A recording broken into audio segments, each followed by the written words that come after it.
mu Rwanda harimo kubera igiterane cy'umugore witwa Mignone, Apotre Mignone, ngira ngo muramuzi benshi, yatumiyemo witwa Kayanja muramuzi. Mu byumweru 2 bishize amakuru yacecekanye, nanjye narabibonye. Uyu mugabo bari bamufatiye ubutinganyi, yarafashwe, yarekirwa no muri gereza, ashinjijwe n'abana b'abahungu bamushinjije ko yajyaga abatinga. Ariko kubera ko inahangaha akora amafaranga ari yaruta ibindi byose, barongeye baramufungura. Kandi hari imbaraga zindi nanone zishyigikiye iki ubutinganyi mu butumwa atanga nabiteze amatwi. Prosperity Gospel, ubutumwa bushingiye ku by'isi gusa n'ubuhanuzi bw'ibinyoma bushingiye ku marangamutima no kureba future igihugu kiriho, ndetse no kureba inzego z'igihugu buryo zishyize imbere koko mu gutuma igihugu kimera neza, agahanura ibintu birebana n'ibyo arimo arareba. Aho harimo ubuhe butumwa? Thank God. Thank God for the workers, civil servants, the pilots, the tax driver, the border driver. Come on, the health workers. Thank God. Thank God. Thank God. Thank God. Thank God. For the gorillas. Come on, thank God. For the monkeys. Thank God. For the snakes. Nko mu mezi nkane cyangwa atanashize kwerekanye uyu mudamu Mignone yaje kwa Kayanja kwakira izindi mbaraga zandi mavuta yamushizeho yo gukora abantu bakikubita hasi. Ariko ntibyahagije gusa, ahubwo bibaye ngombwa kanamuzana noneho ngamushyigikire noneho barushaho kwangiza abantu. Ntabwo gushingwa kw'idini byigeze biba mu mugambi w'Imana. Imana yashinze itorero ryayo mu isi kugira ngo riyamamaze, riyimenyekanishe. Ariko amadini yadeviye iyi mission Yesu yasigiye itorero rye, kubaka amazu, kwicara no gutegereza abazanga aribo babasanga. Na Yesu nyir'ubwite nyir'itorero yaragiye ntigeze yicara, akabasanga mu ngo, akabasangaho barakabigisha. Intumwa yarazitumye ngo nizigende, ntiyazibwiye kwicara ahantu hamwe bakabwira abantu ngo nibaze bakorerwa ibitangaza, bakamera nk'abaje bitwaje ibitangaza mu mifuka y'amakote yabo. Igitangaza kiva ku nshinga yitwa gutangara, kandi nta muntu utangazwa n'ikintu yaje yiteguye. Ikindi kandi ntawe ushobora gutangazwa n'ikintu yumvaga ko cyashoboka, ni ikintu yumvaga kitashoboka kandi ataraniteguye ko gishobora kubaho. None abanyamadini ko badushutse tukicara tugasazira muri ziriya nzu ari amasare twita isengero, ibyo dusengeye tukabona ntitubisubizwa kandi ntidukure mu by'agakiza. Bahimbye ibibundi buryo bwo kuvuga ngo ni inyatsi, ngo ni karande, bashyiraho icyo bita deliverance. Nimuze mukorerwe deliverance na counseling. Ngo namaze kumenya ko uyu mudugudu ari irimbukiro, ugiye kurimbukana nawe ubonye. Mudugudu yavugaga ni iyisi, narabibonye, nabonye umuruzo utwika isi irarimbuka yose, nanjye munambiriyemo. Kandi kubw'iyo mpamvu nahuye n'umugabo witwa mubwiriza butumwa bwiza, yandangiye inzira, yantungiye agatoki aho ushobora kuzakirira uwo muriro, ntabwo rero nasubirayo. Ariko abantu badeviye aho hantu, amadini ntashaka kuhavuga, kandi ubukristo buhamye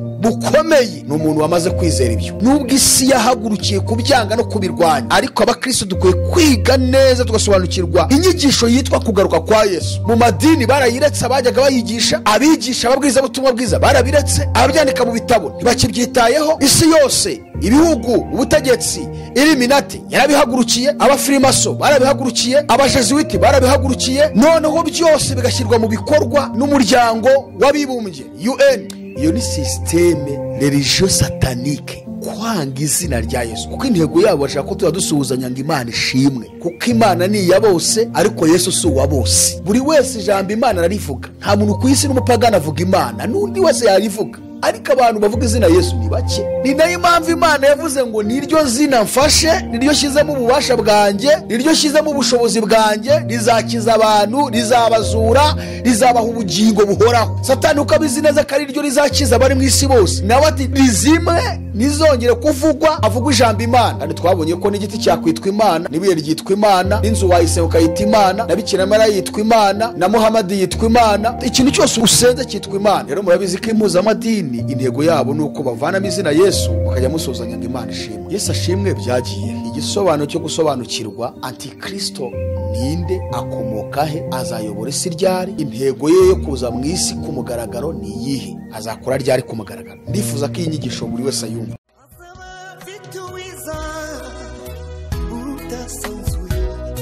Azaba afite ingororano yo guhema buri wese, guhana n'imirimo yo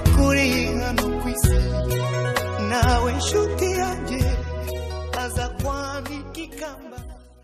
Turabasuhuje rero mwese abadukurikiye babarizwa muri ministries yacu AFGMI. Turasuhuza abadukurikiye mwese mu kurikirana ubutumwa bwiza kuri Iron TV, shakiro ry'ubutumwa bwiza bw'Abami bw'Imana. Aho muri hose muteranye natwe muri aya materaniro, Imana ibahumugisha cyane kandi Uwiteka bakingurira amarembo y'ibyo mukeneye bishobora kunyura umutima we, kubera yuko hari igihe tugira imyifurize yacu ariko itanyuze umutima w'Imana. Kandi Imana ni data wa twese, ni umubyeyi, niyizi ibidukwiriye byose. Hari igihe dusaba ibitadukwiriye tukamera nk'umwana uri gukora mu muriro kandi atazi ko umuriro bumutwike, cyangwa tukamera nk'umwana ushobora gufata mu rwembe agize ngo nakantu keza kandi kagiye kumukata. Niyo mpamvu rimwe na rimwe ibyo dusaba atari ibyo duhabwa, tukabitegeza tukabibura. Ariko narimvuze nti Uwiteka abahe ibyo mu musaba byose binejeje umutima we. Mwese abadukurikiye bari mu Rwanda, bari Uganda, bari Kenya, Tanzania, bari Malawi, Mozambique, Zambia, Maroc, South Africa, South Africa, ibihugu bitandukanye byo muri Afrika, abari ku mugabane w'Uburayi, mugabane wa Aziya, Amerika ndetse na Oceania. Mwese Imana duhana umugisha, mwebwe mukurikirana ubutumwa bwiza kuri Iron. Turi kumwe rero n'abanyamuryango babarizwa muri ministries yacu yitwa AFGMI, cyangwa se Iron Family of Jesus Christ Ministries International, muryango w'abizera basobanukiwe neza iyi nzira turimo, inzira y'agakiza, bashaka kumenya neza imvugo y'Imana mu ijambo ryayo, cyangwa se bashyize imbere ijambo ry'Imana kugira ngo barusheho kurisobanukirwa ndetse no kurigeza ku bandi. Turi muri misiyo rero Yesu yasigiye itorero, misiyo Yesu yasigiye itorero, kandi tugomba kuyisohoza byanga byakunda, kuko nitutayisohoza ntabwo tuzabona umugisha ku wadutumye cyangwa ku mubyeyi wacu. Umwana utumvira umubyeyi, umwana usuzugura umubyeyi ajya agira ingaruka nyinshi, hari n'ibyamukenaho ntabibone. Rimwe na rimwe bene uwo mwana yitwa igihararumbo. Uwo mwana ni umwana wananiranye muri famiye. Uwo mwana ntago umubyeyi amwishimira. Misiyo turiho rero niyo Yesu yadusigiye itorero ryose muri rusange, abizera bose ku isi. Abatabisohoza bazabona ishyano. Ni misiyo dusanga mu butumwa bwiza bwanditswe na Mariko ibice 16 kuva ku murongo wa 14 kugeza ku murongo wa 20. Niho dusanga ayo magambo, cyangwa se nakomeje hasi. Ariko Yesu aravuze ngo nuko mugende mwigisha abaremwe bose ubutumwa bwiza. Mugende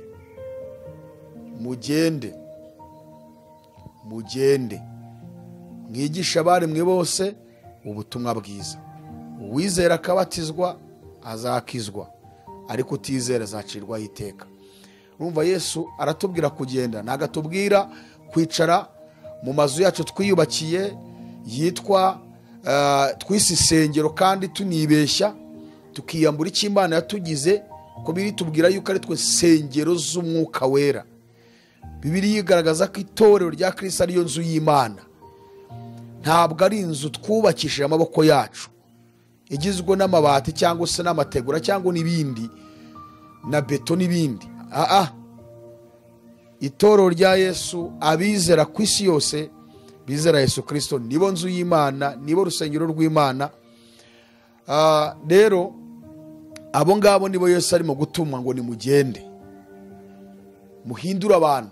Turamutse duhagurutse nibuza tukagenda babiri nkuko Yesu yatumaga abigishwa be, kuko tubisanga muri Matayo ibice 10, Luka ibice 10, yatumaga babiri. Haraho yatumye 70, ariko bagenda ari babiri muri buri mudugudu.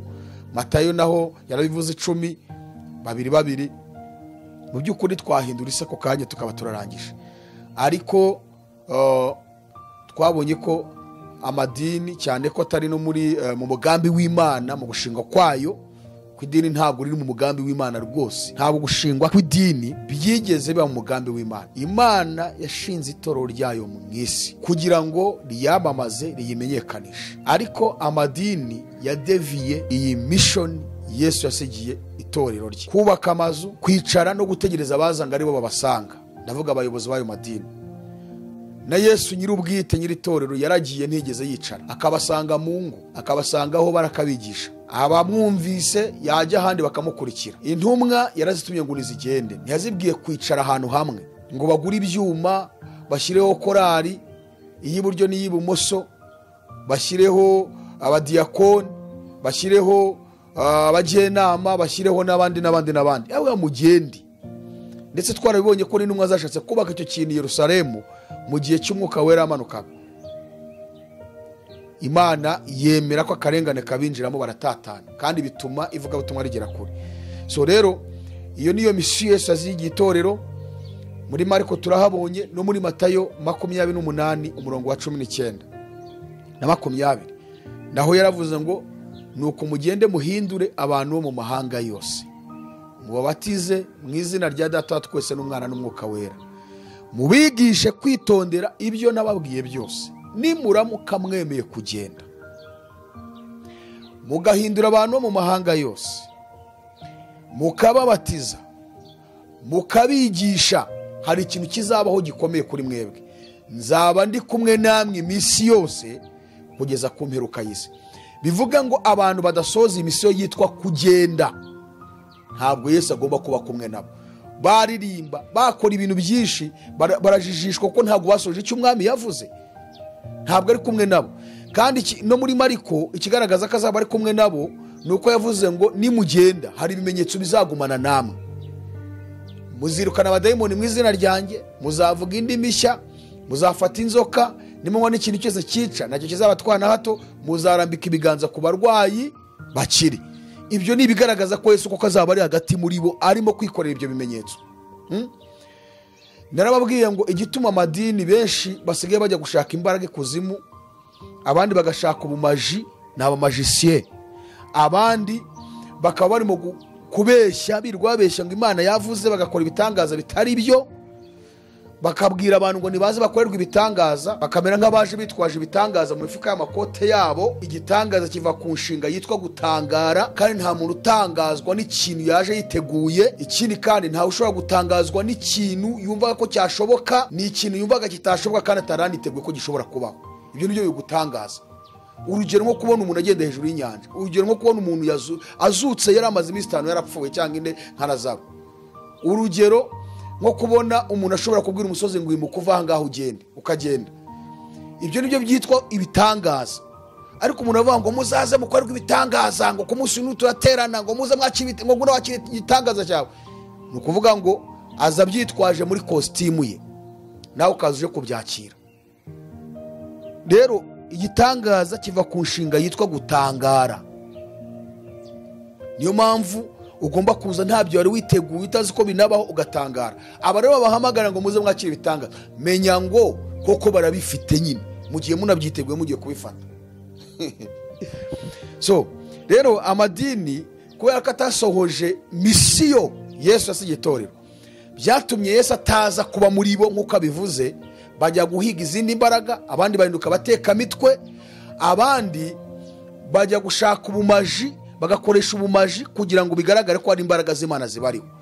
Abantu Yesu agomba kuba kumwe nabo. Niba ari yavuze ngo nimugenda mugahindura abantu, mukababatiza, mukabigisha kwitondera ibyo nababwiye byose, nzaba ndi kumwe namwe iminsi yose kugeza ku mperuka y'isi.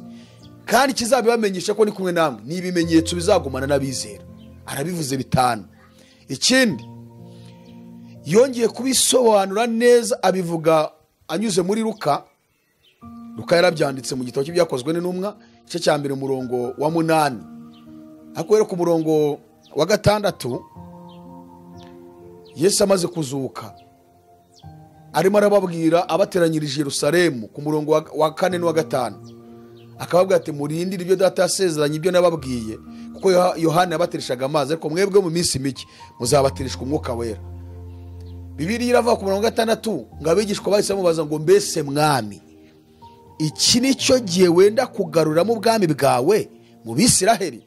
Kuko bari babizi neza ko Mesiya agomba kuza kwima ingoma muri Isiraheli, kwigarurira amahanga yose, kubakura mu ngoma z'igitugu z'Abaroma n'ibindi bihugu byagiye bibakoloniza, agakubita amahanga yose abarwanya, ubundi yangiza akigarura isi, Isiraheli ikamugaragira, ubundi bakayobora isi yose. Bari bazi ngo ubwo azutse rero azukanye ububasha budasanzwe, agiye kwima ingoma, agiye gukubita Roma, agiye gukubita Misiri, agiye gukubita Ashuri, Siriya, agiye gukubita Babuloni, biriya bihugu byose byagiye bibakoloniza agiye kubigarurira, barangize noneho Isiraheli bayobore.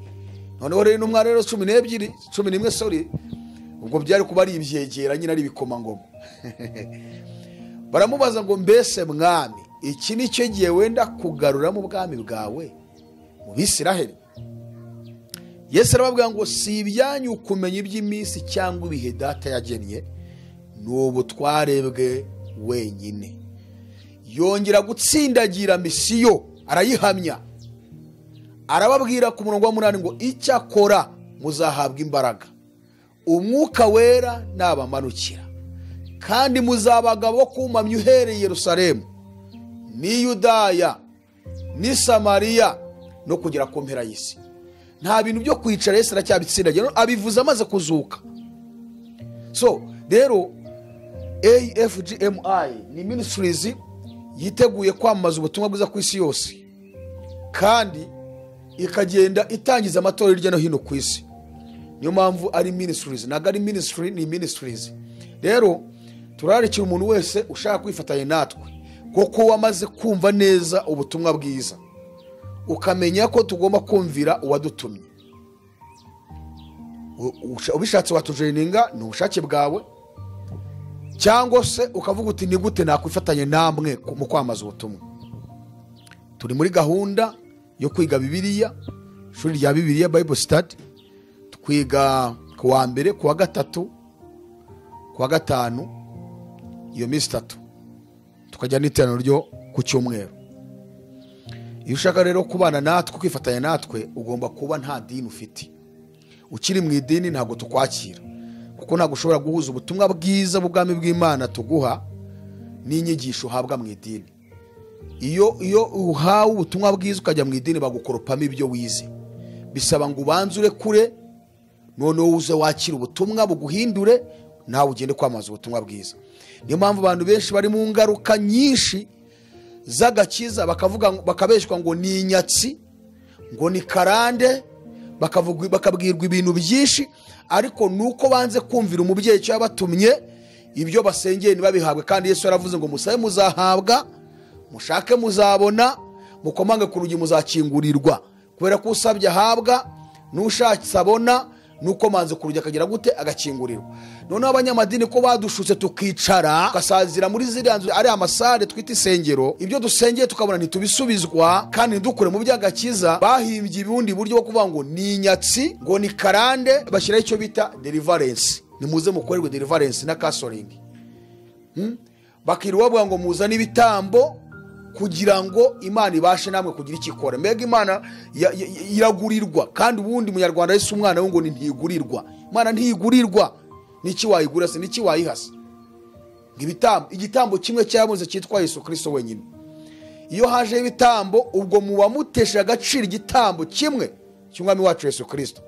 Nuko rero benshi mu madini ku isi yose bamaze gutesha agaciro igitambo cya Yesu, barangiza bakamubwira ngo dukize, ngo dutabare. Kandi mwarateshe igitambo cya Yesu agaciro, mugashyiraho ibitambo bijyanye byo guha abababeshya, ngo muratanga ibitambo ngo kugira ngo babakasoringe, babadelivre. Kandi twamaze kuboniza deliverance babakorera, nabyo ni ibindi, kubera bamwe barangiza basambanyije n'ibyo biberamo. Ubundi bakamaraho twabo, bakabateza imyuka mibi y'ubukene n'ibindi, no kurara mu bintu bibi, kubera ibiganza babashyizeho bitari b'Imana. So rero ushaka kutujoininga, ureba aho ngaho kuri screen yawe, aho urimo kurebera, haba kuri telefone, haba kuri TV, cyangwa se kuri machine computer. Ukareba hasi urabona ahantu handitse intego za Iron muri description. Umanuka hasi urasangaho nimero zacu, urasangaho intego za Iron. Munsi y'intego za Iron hariho link ya WhatsApp, ukirikemo tuhita tubibona iyo requestinze. Kandi mbere yuko tukwinjiza tubanza kukubaza impamvu tujoininze, twakubaza niba unabarizwa mu idini, waje wamaze kumva icyo tukubwiye. Iyo twumvishe ko kiririmo ntabwo tukwakira, tukasorenga ibyo wari wakoze. So Imana rero ibaho umugisha cyane. Uyu munsi tugiye kuganira ibintu bikomeye, ariko reka tubanze dusenge kugira ngo Imana ibane natwe. Mana nyagasani, turagushimiye tugushimiye ineza yawe, tugushimiye umuhamagaro wawe, tugushimiye agakiza waduhaye, tugushimiye ko wadutoranije muri iki gihe cya none, muri iki kinyejana cya 21, ibihe bya nyuma biteye ubwoba byo mu minsi y'imperuka, ibihe abahanuzi babonye bakagira ubwoba, ibihe intumwa zahishuriwe zikagira ubwoba, ndetse nawe ubwawe nyir'ubwite waduhaye agakiza warabibonye, ugera aho uvuga ngo wibaza ikibazo ariko unatubaza ariko kirimo igisubizo ku bamaze gusobanukirwa ijambo ry'Imana icyo warashatse kuvuga. Uravuga ngo mbese umwana w'umuntu naza azasanga kwizera kukiri mu isi, aho uramaze kubona ko abantu bazanamuka bitewe n'iyi si, kwizera kukabashiramo, kuba kwizeraga bigashira. Ibi bihe duhagazemo rero ni wowe wenyine wabitunyuzamo, ni wowe wabidutambutsamo, ni wowe wadutambutsa muri uru rugendo tukazarusoza amahoro. Turakwinginze uyu munsi duteranye ku isi yose, ngwino ubane natwe, imbaraga zawe zigaragare, ijambo ryawe rikize benshi, ijambo ryawe ritwuhagire rituboneze, tuvaneho gukiranirwa kwacu, imitima yacu iciye bugufi imbere yawe. Mana, uduhumura amaso kubw'ijambo ryawe, Mana utwezeshe ijambo ryawe n'amaraso yawe, kugira ngo tubashe gutungana rwose, kandi tubonererwe imbaraga zamhemu yera mu ijambo ryawe. Duhemburwe, twuzure imbaraga, abantu buzure umwuka wera, abantu bakurwe ku maso, abantu bumva ijwi ryawe, abantu babohorwe mu ngoyi z'abadayimoni kubw'ijambo ryawe. Ubahishe ijambo ryawe mu isi, ijambo ryawe rigira agaciro ku bantu, ijambo ryawe rikora imirimo ikomeye ku bari mu isi yose. Twese turusheho kungukira imbere yawe. Turagushimiye Mana, ngo nubane natwe, kandi ubutumwa bwiza bugiye gutambuka ntaba ari twe, ahubwo izina ryawe ryo rihabwa icyubahiro. Turagushimiye Yesu, kuri Imana yumva gusenga kwacu, kandi uje kubana natwe muri byose. Shimwe n'ubutware n'icyubahiro n'ibyawe none iteka ryose mu izina rya Yesu, amen.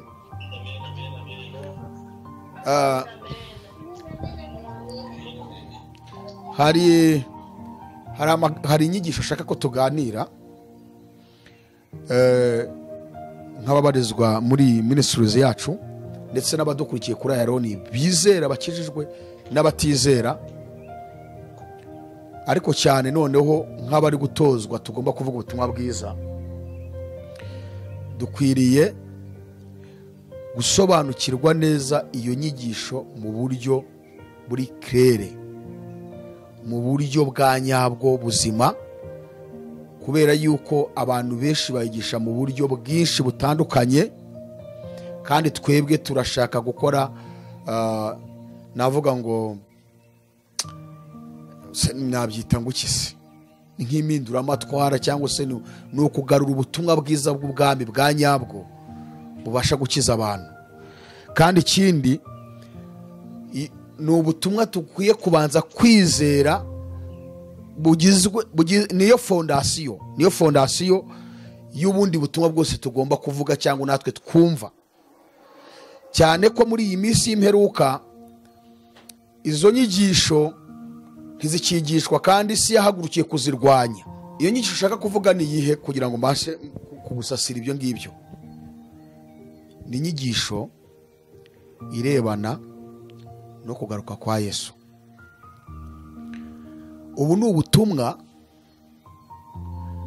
isi yahagurukiye kurwanya muri iki kinyejana turimo. Muri iki gihe noneho ibihugu hafi ya byose by'Uburayi ntibigishaka ubutumwa. Amerika ntibabushaka, Canada ntibabushaka, za Oceania muri Australia ntibabushaka, Aziya ho tujya tuhahunga kubera ko Aziya n'ubundi ntigeze yemera Yesu. Intumwa zamujyanyeyo, abizeye barapfa barasaza, bamwe baricwa. Kugeza uyu munsi Aziya Yesu baramwanga, baramurwanya cyane. Ndimo navuga ibihugu byemeye kwakira ubutumwa bwiza bw'Ubwami bw'Imana bikizera, ariko noneho iki gihe bakaba barahagurukiye kuburwanya. Umukristo utazi ikintu kireba no kugaruka kwa Yesu, ubukristo bwe ntaho buhagaze. Reka nongere mbisubiremo iki kintu mucyumve neza. Umukristo ashobora kuba yicaye avuga ngo ngewe nzi process yose irebana no kugaruka kwa Yesu, bizagenda gute, bizatangira gute, bizasoza gute. Ubukristo bwe rwose buba ari gicagati, kuko tubonaho Bibiliya ivuga Pawulo yandikiye Timoteyo mu rwandiko mu rwandiko Pawulo yandikiye Tito ibice 2:13 agaragaza ivyizigiro cyangwa se ibyiringiro dufite nk'itorero. Yaravuze ngo dutegereje ibyiringiro by'umugisha. Ubwo se ni bandi? Nabizera Yesu Kristo bose aho bari hose kwisi. Notoshaka kureba ibyiringiro cyangwa ivyizigiro dutegereje ni ibi. Niba utabarizwa mu mubare wategereje ibyo byiringiro, ukaba muri wowe bitajya bigufataho, nakubwira ngo ongera usubire hasi, ahubwo bonge banakubatize mu mazi. Nubwo amazi twabonye birivuga ngo nta nubwo yakuraho n'ico ry'umubiri, ariko ni ikimenyetso kigaragaza ko wapfanye na Yesu ukazukana na Yesu. Nturapfa rero, kuko ibyo byiringiro ntibiraza mu mutima wawe, kandi umuntu birimo n'uwize Yesu Kristo by'ukuri, kandi n'umuntu ufite ibyiringiro ko igihe cyose yaba ariho yaba yarapfuye azabona ubugingo buhoraho. So Pawulo yaravuze ngo dutegereje ibyiringiro by'umugisha, ari byo kuzaboneka k'ubwiza bwa Yesu Kristo, ari we Mana yacu ikomeye n'umukiza watwitangiriye kugira ngo ducungure mu bugome bwose. Bivuga ngo abera bose aho bari hose ku isi, ibyo barindiriye, ibyo bategereje, bakora, babura imirimo bakora, basonza, bakwambara ubusa, bakwambara, batunga bagatunganirwa, bakena, ibyo banyuramo byose mu isi, hari ikintu barindiriye bategereje kiri hejuru y'ibyo byose bacamo: kuzaboneka k'ubwiza bwa Yesu Kristo, ari we Mana yacu ikomeye n'umukiza. Ikindi, ubwo akaba ari nabwo butumwa Yesu yaduhaye tugomba gushyira abari mu isi. Iyo mvuze nya mpita nibuka mu Rwanda harimo kubera igiterane cy'umugore witwa Mignone, Apotre Mignone, ngira ngo muramuzi benshi. Mu byumweru 2 bishize amakuru yacicikanye, nanjye narabibonye. Uyu mugabo bari bamufatiye ubutinganyi, yarafashwe, yarekirwa no muri gereza, ashinjijwe n'abana b'abahungu bamushinjije ko yajyaga abatinga. Ariko kubera ko inahangaha akora amafaranga ari yaruta ibindi byose, barongeye baramufungura. Kandi hari imbaraga zindi nanone zishyigikiye iki ubutinganyi zikuzemo. Rero uyu mugabo ari mu Rwanda, abantu noneho n'induru zirimo ziravuga zirenze ukwemera. Murabizi ko mu minsi yashize, nko mu mezi 4 cyangwa 5 ashize, kwerekanye uyu mudamu Mignone yaje kwa Kayanja kwakira izindi imbaraga zandi mavuta yamushyizeho yo gukora ku bantu bakikubita hasi. Ariko ntibyahagije gusa, ahubwo bibaye ngombwa kanamuzana noneho ngamushyigikire, noneho barushaho kwangiza abantu. Uyu mubyeyi arashaka kubaka katedrali. Ubundi nzi ko katedrali ari z'abakatolika, ariko numvise nabo ngo ni katedrali bashaka kubaka n'ibigo by'amashuri n'ibindi, cyane ko politike y'igihugu cyacu ari byishaka mu birebana n'iyobokamana. Umuntu wese ufite idini agomba kuba afite n'ibigo by'amashuri, mbega agomba kugira ibikorwa byinshi bibasha gushyigikira ibikorwa bya leta. So yitanze ibihumbi 100 by'idolari ejo, mbireba ahita ako kanya atanga, yari yazanye 30 by'idolari abivana muri envelope. Nkareba ikintu cyanangaje ni ukuntu abisi cyangwa se abafite undi mwami bakorera Satani bashyize imbaraga mu gukoresha ubutunzi bwabo mu gushyigikira no kwamamaza ubwami bwa Satani. Impamvu bagurya nuko mu butumwa atanga nabiteze amatwi prosperity gospel, ubutumwa bushingiye ku by'isi gusa, n'ubuhanuzi bw'ibinyoma bushingiye ku marangamutima no kureba future igihugu kiriho, ndetse no kureba inzego z'igihugu uburyo zishyize imbere koko mu gutuma igihugu kimera neza, agahanura ibintu birebana n'ibyo arimo arareba. Abantu bagakoma akarungiye bikantangaza n'akaruru bakoma. Aho harimo ubuhe butumwa? Icyo mbivugiye n'ukuntu abantu buzuye ari benshi barimo kumva ubwo butumwa arimo aratanga. Ubutumwa budashobora guhindura umuntu ngo buhindure umutima w'umuntu ahinduke aba umukristo wa Kristo koko. Ubutumwa bushingiye ku by'isi, narivuze ni prosperity gospel, uburumbuke, gutera imbere, kugubwa neza, amajyambere y'isi, ibintu byose bishingiye ku by'umubiri gusa.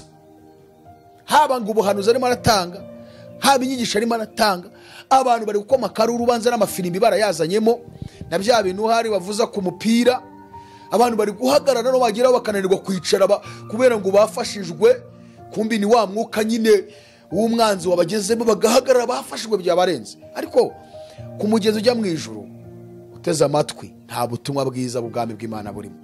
None twebwe nk'abizera by'ukuri, abadukurikiye kuri Aaron, wamenye ukuri, niyo support uri gushyira mu ivugabutumwa kuko ubona rihindura abantu.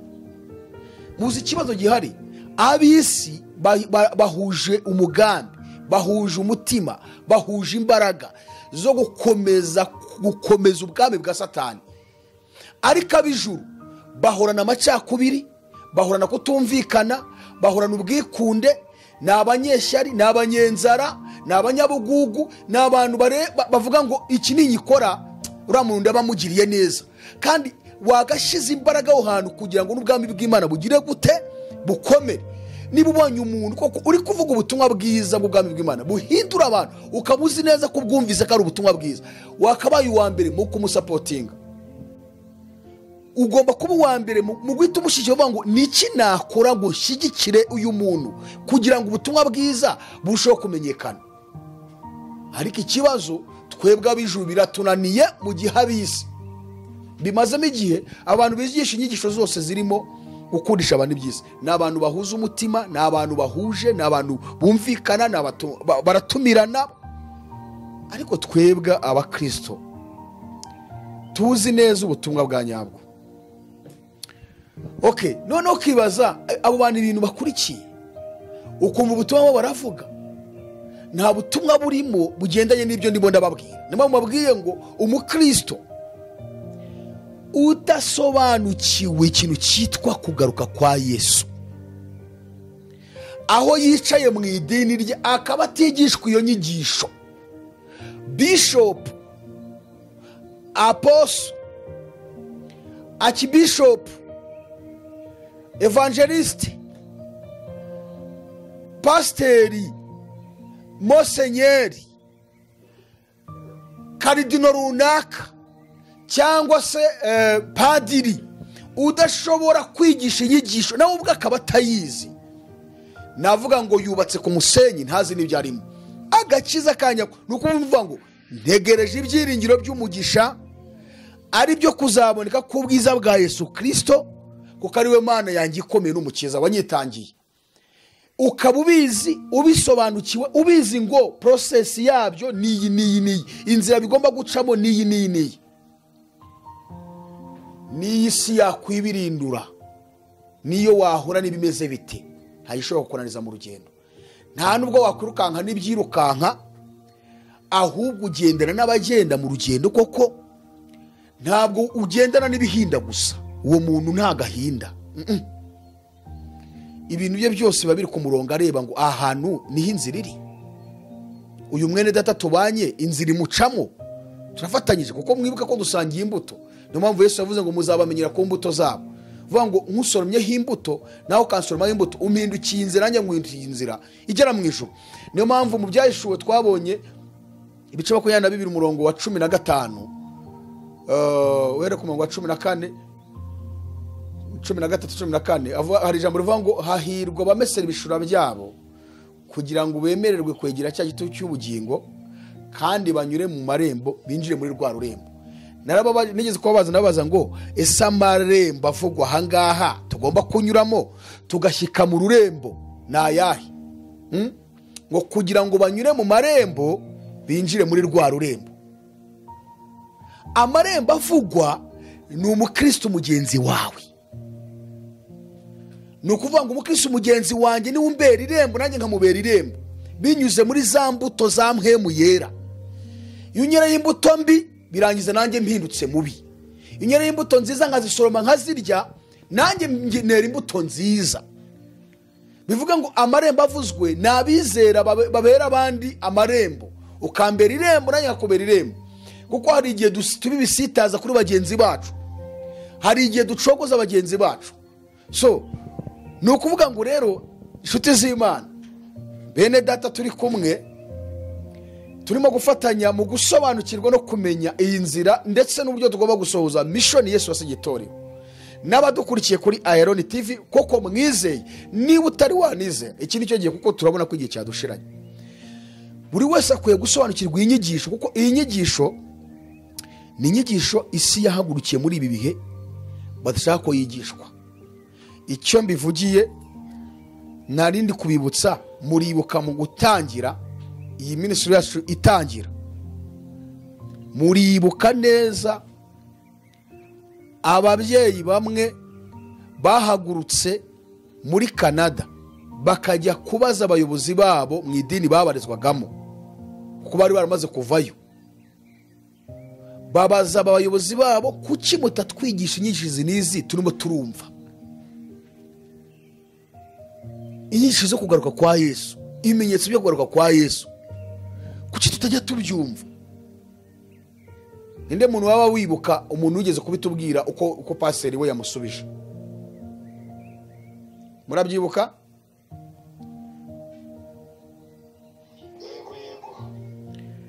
Umubyeyi witwa Chantal nawe waje kunanirwa, abona iyi nzira ntiyayishobora ifunganye. Yaravuze ngo, yaratubwiye ngo pasiteri we yamubwiye ngo hari ubutumwa twemerewe kuvuga nubwo tutemerewe kuvuga.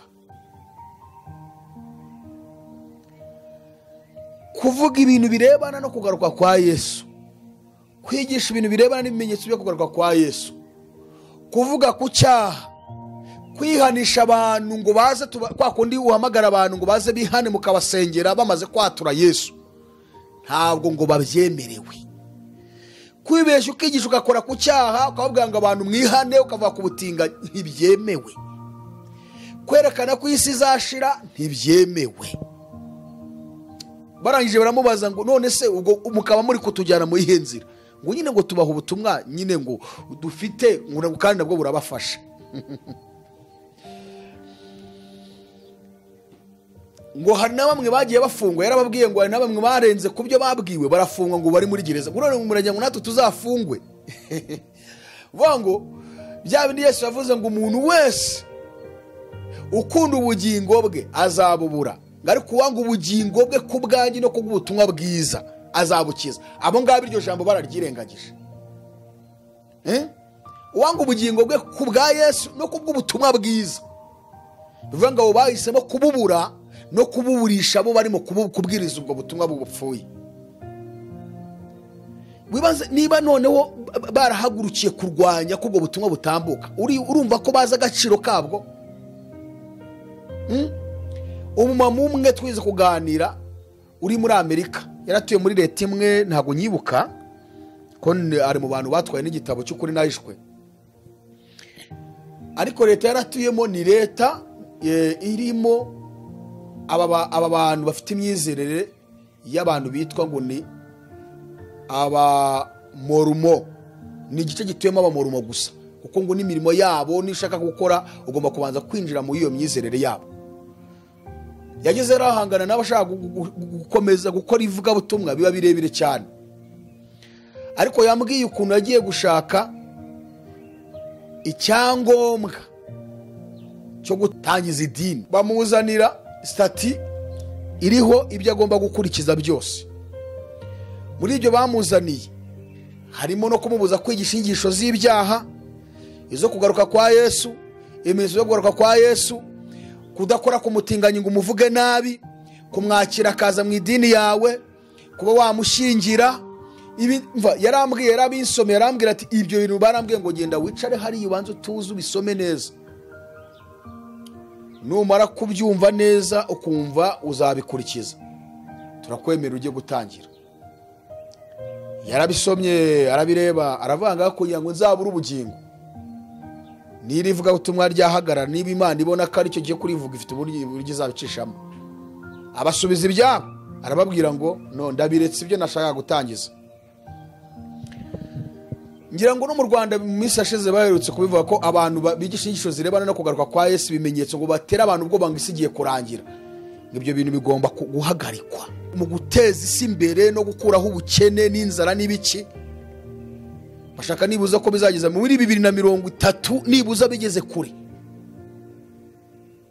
none wowe urimo urabwira abantu ngo isi irarangiye, ngo Yesu agiye kugaruka, ubabuze gukora kandi gutera imbere ku isi n'ibyo bashaka kugeraho nuko abaturage bagomba kuba bari gukora.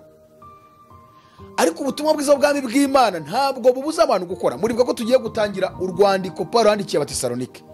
Icyo tuzanakigarukaho, aho tuzareba neza uburyo abakristo b'Abatesalonike bakiriye ubutumwa bakagira ubuvyutse bwinshi. Bakira icyo bita reveil, barabyuka ariko bagira ubuvyutse bwinshi cyane, kugeza ubwo baparitse imirimo yabo barahunika mu bigega bavuga ngo tubirye turi gusenga twiyiriza ubusa twiga ijambo ry'Imana. Kuko Yesu agarutse agasanga turi mu mirimo, hari igihe twarimbuka, baparitse imirimo da. Ariko cyari ikintu cyitwa ubuvyutse bukuyemo akantu kameze nk'ubuyobe, ariko si ubuyobe, kuko imbere y'Imana ukijijwe neza yagukiza ubuyobe, ariko uyobye ntukizwe warimbuka. Ni ukuvuga ngo uramutse ukijijwe neza kugeza ubwo ugira ubuyobe bwo gukizwa, Imana yakugoreka gushyira mu murongo neza, ariko uyobye ntukizwe urarimbuka. Niyo mpamvu Pawulo mu rwandiko rwa kabiri yabandikiye yageze ababwira ngo musubira mu mirimo mukore, Yesu azagaruka muhinga mucuruza mugira gute, aravuga udakora ntakarye. Urumva ni Imana ije kongera kubasubiza kubagorora, kuko bari bakijijwe cyane ariko hajemo akantu kameze nk'ubuyobe, ariko ko bafitanye ubushuti, ubumwe, ubusabane. Irababwira ati bana banjye muhumure, mwebwe mukirizwe no mu bikorwa muri gukora, mugende mukizwe, nzaza nimuzamuri gucuruza nzahita mutwara rwose. So bene data, ni ukuvuga ngo rero iyi nyigisho, iki kintu kirebana n'ibyiringiro by'itorero, Satani ashaka kukizimenya mu itorero ku isi, ku buryo inyigisho irebana no kugaruka kwa Yesu ntabwo bashaka ko yumvikana. Inyigisho irebana nuko hari ibimenyetso bigaragaza ko isi igeze ku ndunduro, igiye gusunduka, ntabwo bashaka ko yumvikana. Ibyo rwose bigomba guhagarikwa. Niyo mpamvu umukristo, umuvugabutumwa, missionary, pasiteri, evangelist runaka udashobora kuba uzi inyigisho, ntabwo uragira igihe cyo kuvuga ubutumwa bwiza. Kuko abo uri kubwiriza ubutumwa bwiza ubihanisha, nta bindi vyizigiro cyangwa ibyiringiro mo kubizeza. Ni ukubabwira ngo isi izashira, hari uwagucunguye wizeye kandi azagaruka kugutwara. Arakubaza rero process y'icyo kintu bizagenda gute kugira ngo abashe kumva ko ibyo umubwira ari ukuri. Na mu Kristo ahura n'uwitwa udakorwa ku ijambo, n'uwitwa Nyamugirya Nino, bamukurikiye bagiye kumugarura avuye mu mudugudu w'irimbukiro, ngo bawuvuyemo baramukurikiye ati karakagabo karajya he kuko bura ntigasaze. Bagenda ngo birukanka, bariruka ariko bamugeraho. Aravuga ati mu Kristo ugiye he ko twari tukwizeye, ko twabona uri umugabo w'umunyabwenge ujishutse, uzi guhiga amafaranga uciye mu buriganya, ukaba uzi kubeshya watiriganye kugira ngo ubeho, urabiretse kweri ngo ugiye hehe? Aho hantu ugiye ni hehe?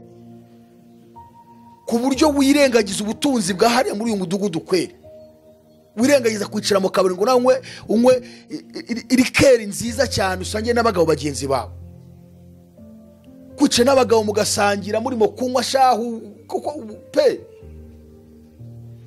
Kristo arababwira ngo namaze kumenya ko uyu mudugudu hari irimbukiro, ugiye kurimbukana nawe ubonye. Mudugudu yavugaga ni iy'isi, narabibonye, nabonye umuruzu utwika isi irarimbuka yose, nanjye mbona mpiriyemo. Kandi kubw'iyo mpamvu nahuye n'umugabo witwa mubwiriza butumwa bwiza, yandangiye inzira, yantungiye agatoki aho ushobora kuzakirira uwo muriro, ntabwo rero nasubirayo.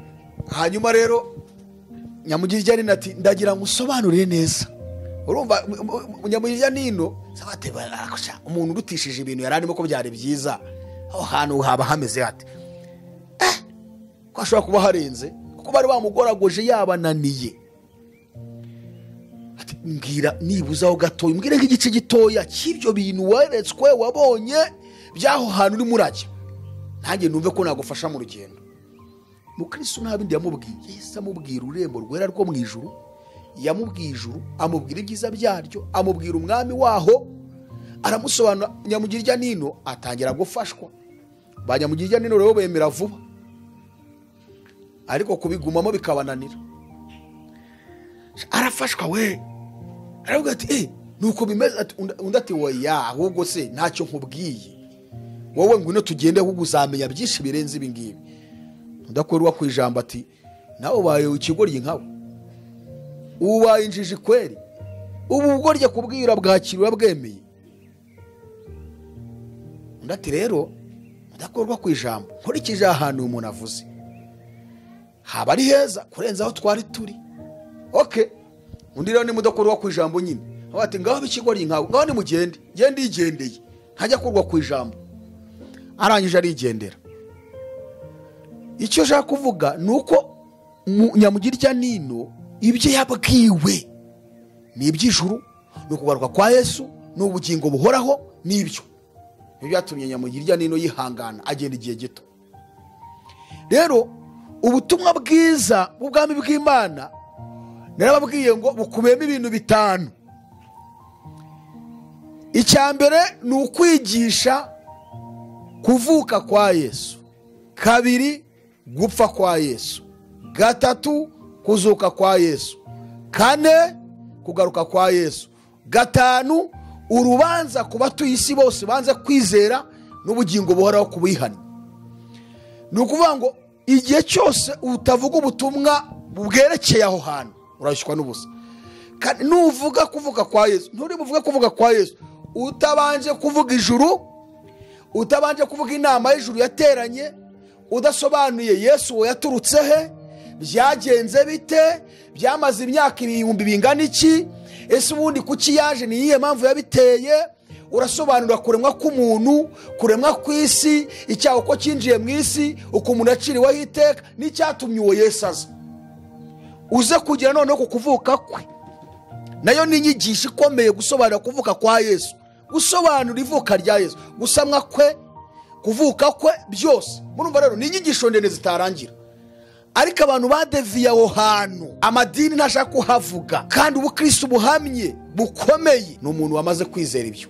So ndashaka kuvuga gatoya rero kuri iyi nyigisho, ariko akantu ushaka kuvugaho ni kamwe, kugira ngo nkabasobanurireho.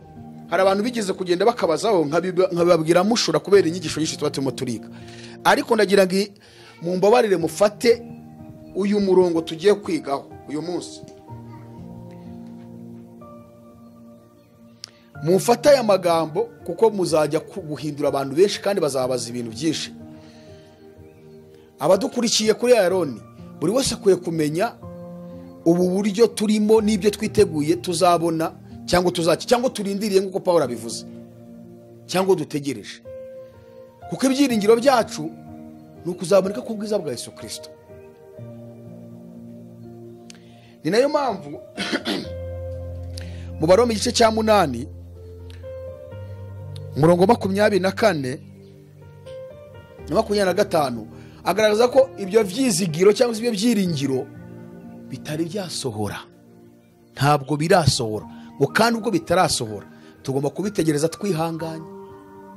Ibyizigiro byo kugaruka kwa Yesu, yaravuze ngo kuko twakijijwe dufite ibyiringiro, ariko rero ibyo umuntu yiringira iyo byabonetse ntibiba bikiri ibyiringiro.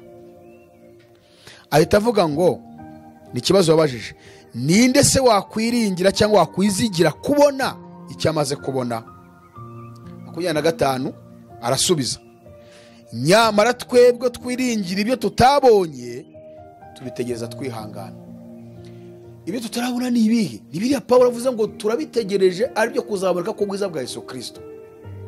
Yaba byarabonetse ntabwo tuba tukibirindiriye, kuko bitaraboneka tugomba kubyigisha, tugomba kubiririmba, tugomba kubivuga, tugomba kubisengeramo, tugomba kubibwira abantu, tugomba kubibamo, tukabitegereza twihanganye mu makuba ducamo muri iyi si, mu bitugoye, mu bitugerageza, mu biduhiga, tukabicamo, kuko ibyo turindiriye, ibyo tutegereje ntabwo birasohora. Tugomba kubyiga ngo tubimenye, tubisobanukirwe neza, nubwo isi yahagurukiye kubyanga no kubirwanya, ariko abakristo dukwiye kwiga neza tugasobanukirwa inyigisho yitwa kugaruka kwa Yesu. Mu madini barayiretse, abajyaga bayigisha, abigisha ababwiriza butumwa bwiza barabiretse, ababyandika mu bitabo ntibakibyitayeho. Isi yose, ibihugu, ubutegetsi, Illuminati yarabihagurukiye, abafirimaso barabihagurukiye, abajesuiti barabihagurukiye, noneho byose bigashyirwa mu bikorwa n'umuryango w'abibumbye UN. Ntabwo babishaka. Kira gisata cy'yobokamana umuryango w'abibumbye ntibashaka ubutumwa bwiza bubwira abantu kwihana, kwizera Yesu, kurindira Yesu, kugaruka kwa Yesu, imezo kwa Yesu. Ibyo bigomba gucika bigashiramo, kuko umubyigishije nyine urumva Yesu abakivugwa, kandi murabizi ko intego nuko Yesu atongera kuvugwa, agomba kusibanganywa. Hajya nkugira avani Imana ishimwe, Imana ishimwe. Iyo ni systeme religieuse satanique, kwanga izina rya Yesu, kuko intego yabo bashaka ko tuba dusuhuzanya ngo Imana ishimwe, kuko Imana ni iya bose ariko Yesu si uwa bose. Murumva, buri wese ijambo Imana ararivuga, nta muntu ku isi n'umupagani avuga Imana, n'undi wese yarivuga, ariko abantu bavuga izina Yesu ni bake. Ni nayo impamvu Imana yavuze ngo niryo zina mfashe, niryo shyizemo ububasha bwanjye, niryo shyizemo ubushobozi bwanjye, rizakiza abantu, rizabazura, rizabaha ubugingo buhoraho. Satani uko abizi neza ko ari ryo rizakiza abari mu isi bose, nawe ati rizimwe nizongere kuvugwa, avugwa ijambo Imana. Kandi twabonye ko n'igiti cyakwitwa Imana, n'ibuye ryitwa Imana, n'inzu wayisenga ukayita Imana, na Bikira Mariya yitwa Imana, na Muhamadi yitwa Imana. Ikintu cyose usenze cyitwa Imana, ariko ntacyo wabona, nta bintu byose wabona byitwa Yesu Kristo. Rero murabizi ko impuzamadini intego yabo ni uko bavanamo izina Yesu bakajya musuzanya ngo Imana ishimwe. Yesu ashimwe byagiye, Imana ishimwe ni systeme religieuse satanique, muramenye rero. Hanyuma murambure Bibiliya dusoma ahantu Abatesalonike, urwandiko rwa mbere rwa kabiri, urwandiko rwa kabiri igice cya kabiri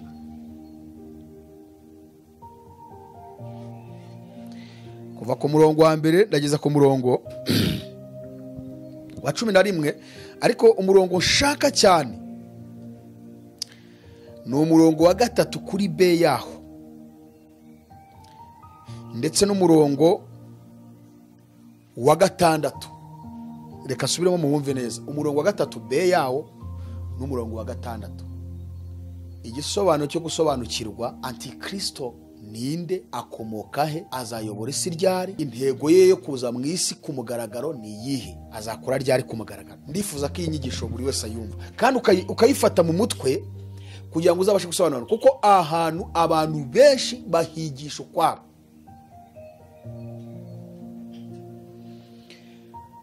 Dusome, turabinginga bene data, kuko kuzaza k'umwami wacu Yesu Kristo no kuzamuteranizwaho kwacu, kugira ngo mutanamuka vuba mukava mu bwenge, cyangwa ngo muhagarike imitima, nawe mwamo bitewe n'umwuka cyangwa n'ijambo cyangwa n'urwandiko rukekwa ko ruvuye kuri twe, bihamya yuko umunsi umwami wacu umaze gusohora.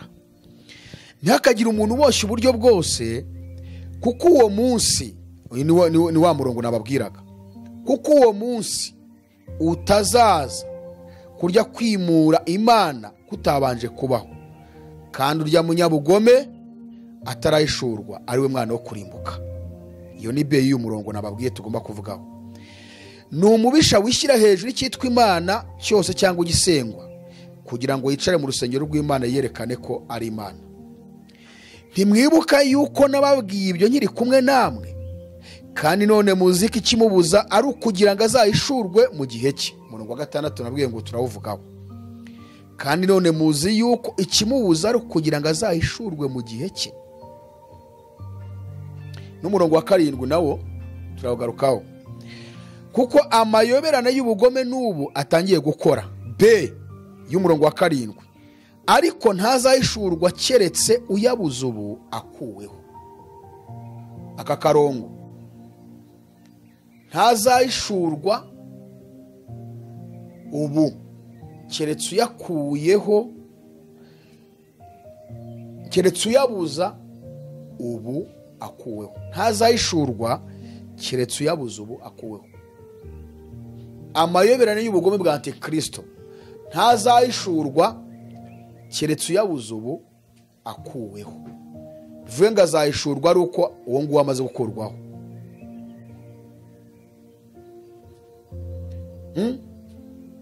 Mbabwiye ngo turavuga ku murongo wa 3b yaho, tuvuge ku murongo wa 6 ndetse n'uwa 7b yaho. Iyi b, izi b ebyiri muzifate. Umurongo wa 3b, umurongo wa 7b. Umurongo wa 7 usa nkaho wenda kuvuguruza, ndavuga umurongo wa 7b b yawo isa nkaho wenda kuvuguruza umurongo wa 3b yawo. Kuko umurongo wa 3b batubwiye ngo uwo munsi nuzaza kurya kwimura Imana ko tarabanje kubaho kandi urya munyabugome atarisho uwo munsi nyine kugaruka kwa Yesu. None umurongo wa 7b ngo ntabwo amayoberane y'ubugome yazahishurwa keretse uyabuze ubu akuweho. Bivuga ngo hejuru bagaragaje ko umunsi wo kwa Yesu uzabaho, antikristo yaramaze kuza amayoberane y'ubugome agaragara. None hano baratubwiye ngo kugira ngo amayoberane ye y'ubugome ahishurwa agaragare, nuko yabuze ubu agomba kubanza akagera gute agakurwaho. Aho mwafati. Hanyuma dusome umurongo wa 8. Nibwo wa mugoma azahishurwa umwami Yesu azicisha umwuka uva mu kanwa ke akamutsembesha kuboneka ko kuza kwe. Kuza k'uwo mugome kuri mu buryo bwo gukora kwa Satani, ufite imbaraga zose n'ibimenyetso n'ibitangaza by'ibinyoma, n'ubuhenzi bwose bwo gukiranuka kubarimbuka, bwo gukiranirwa n'ubuhenzi bwose bwo gukiranirwa kubarimbuka, kuko batemeye gukunda ukuri ngo bakizwe. Icyo gituma Imana izaboherereza ubushukanyi bukomeye cyane ngo bizere ibinyoma, kugira ngo abatizeye by'ukuri bose bakishimira gukiranirwa bacirwe iteka. Mwumve rero akantu ushaka ko twumvamo cyane, ni ukuvuga ngo hari utuntu tubiri mugomba kuzirikana buri wese unkurikiye. Kumenya ngo kugaruka kwa Yesu kwa nyako ni ukuwe. Bibiliya igaragaza ko kugaruka kwa Yesu kuri mu buryo bubiri cyangwa se inshuro ebyiri. Ariko inshuro ya mbere uburyo iyivugamo itandukanye n'inshuro ya kabiri. Aho rero niho hari ubwenge n'ubuhanga. Inshuro ya mbere kugaruka kwa Yesu Bibiliya igaragaza ko ari mu buryo bw'ikimenyetso ku batuye isi. Ntabwo ari kugaruka kwa Yesu nyirizina, ahubwo ni mu buryo bw'ikimenyetso ku batuye isi. Iyo bavuze ikimenyetso rero biba bivuze ngo ntabwo icyo ari cyo kintu cya nyacyo, ahubwo icyo kimenyetso gifite ibyo gisemboreza. Icyo kimenyetso gifite ibindi bintu gishaka kwerekana bishobora kubaho. Ibyo by'ikimenyetso tubisanga mu butumwa bwiza bwanditswe na Matayo. Murambure birazanyu dutangiye inyigisho yo kugaruka kwa Yesu neza. Kadushimira abantu bari badukurikiye kuri Iron TV. Tubararikira gukurikirana ikiganiro kindi kireho no kugaruka kwa Yesu kwa nyako noneho. Imana ibahe umugisha. Amen. Azatujana muri amazu meza yaduteguriye, nitugerayo tuzahora turiri, zaba kumwe na Eliya, zaba kumwe na Abrahamu, tuzahora